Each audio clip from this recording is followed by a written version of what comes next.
afraid. Afraid of whom? Of you? No, not anymore. What of it? There is the hard question.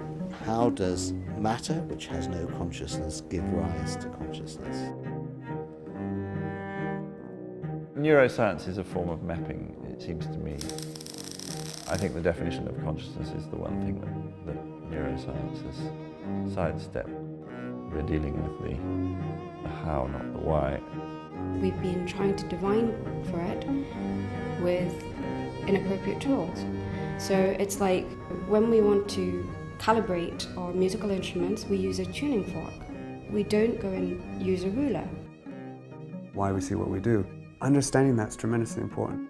Creating a situation where people can actually observe themselves making sense of the world. In many respects, this is consciousness. This ability to be an outside observer of yourself.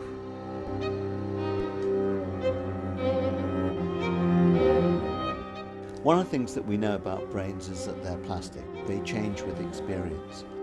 I'm not particularly interested in understanding humans as such, given that I work on perception, which is something that is relevant to any visual animal.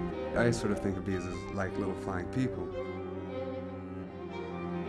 It's a wonderful thing to be misunderstood. I mean, space is the subject of the work. It's not particularly well structured, it's quite chaotic, but it is a collective effort of preserving global consciousness and ensuring that it's moving with a good velocity.